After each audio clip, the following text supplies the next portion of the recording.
Kata beliau, kita itu sebagai manusia memerlukan cinta. Karena cinta itu adalah tanda bahwa jiwa kita hidup. Kata Syekh Hafid, cinta adalah kebahagiaan terbesar ciptaan. Bagi yang pernah jatuh cinta, boleh kamu ingat-ingat. Apa sih kebahagiaanku paling besar itu? Pasti nanti berhubungan dengan yang kamu cintai. Ya berarti sebaliknya juga. Berarti patah hati paling besar itu juga berhubungan dengan yang kamu cintai. Jadi puncaknya kebahagiaan itu justru ada pada cinta. Kata Syekh Hafid. Kita kemarin belajar banyak tentang filsafat kebahagiaan. Ada macam-macam bilang, ada yang bilang bahagia itu puas, ada yang bilang bahagia itu senang, ada yang bilang bahagia itu baik, ada yang bilang bahagia itu bermakna.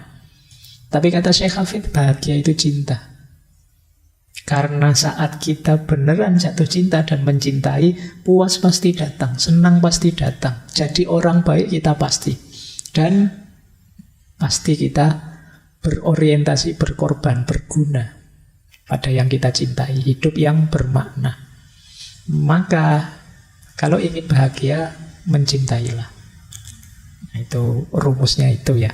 Semoga kalian tidak nganggap ala pak, lebay pak, gitu-gitu. Nah, saya tidak tahu, hari ini sering begitu kesannya. Tapi ya tidak apa-apa, harus diingatkan terus. Karena rasanya sudah cukup ya sepanjang sejarah manusia, isinya kebencian demi kebencian. Sekarang ganti, yuk kita isi dengan lebih banyak cinta. Pandangan kita ke kiri kanan harus ainur ridho, ainur rohmah, bukan ainul karohah. Pandangan yang saling ridho, saling menyayangi, bukan pandangan yang saling membenci. Meskipun belum lama kita bersaing lewat pemilu, semoga itu hanya acting saja, karena pas ada kepentingan. Sekarang yuk kita kembali lagi, saling menyayangi, saling mencintai. Saya lanjutkan. Kata Syekh Hafid, aku tidak butuh gula, aku tidak butuh tepung, tidak butuh beras atau apapun. Aku hanya ingin melihat orang yang kusayangi. Oke ya, kalau kalian nanti ada yang dapat BLT, ayo kamu boleh jawab ini ya, nanti nggak dikasih besok kamu. Aku tidak butuh gula, tidak butuh tepung, tidak butuh beras. Aku hanya ingin melihat orang yang kusayangi. Oke, baik. Ini cuma ilustrasi. Langit tempat kita tinggal bukanlah tempat untuk kehilangan sayapmu. Kenapa? Kalau kita kehilangan sayap, kita tidak bisa terbang. Terbang itu berarti kita menjalankan kebaikan-kebaikan untuk mentransendensi hidup kita. Mentransenden itu menspiritualkan hidup kita tambah dekat pada Allah. Kalau kita tidak punya sayap, ya kita tidak bisa terbang. Sayapnya apa? Cinta. Kadang-kadang hal yang harusnya mentransendensi kita itu malah tidak mentransendensi. Kita beribadah pada Allah, mendekat pada Allah, pamrih-pamrih bumi semua, pamrih-pamrih duniawi semua.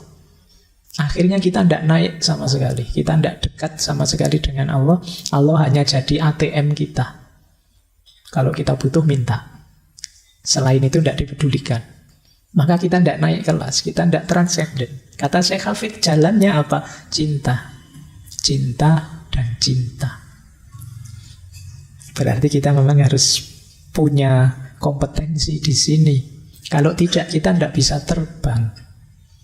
Ini mungkin tidak kebetulan. Kalau teman-teman ingat pikirannya Plato yang menggambarkan manusia itu punya 4 unsur, yaitu perut ke bawah, dada, kemudian kepala.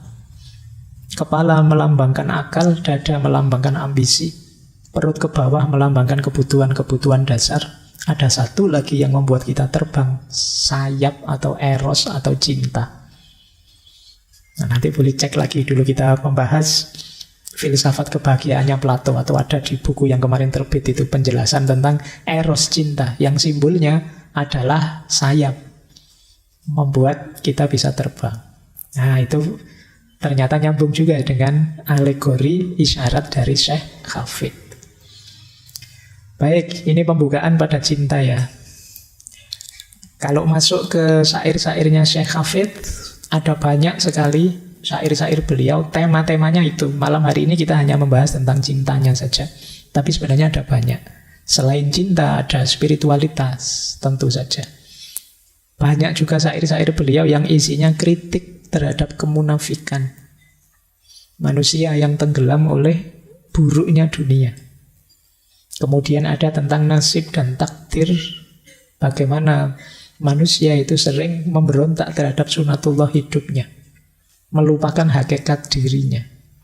Dan yang terakhir, yang menarik, di banyak syair beliau menyarankan kita merayakan hidup ini. Kita itu dianugerahi Allah kesempatan untuk hidup di muka bumi ini. Dengan segala fasilitas dan kenikmatan, itu sudah luar biasa, sudah patut kita rayakan. Bagaimana cara merayakan hidup? Dengan cinta. Dengan saling mencintai. Biar hidup yang indah ini tambah indah. Kalau istilahnya orang Jawa, memayu hayuning bawono. Memperindah keindahan alam semesta. Jadi, ayo kita rayakan hidup ini. Kita tidak lama kok di muka bumi ini.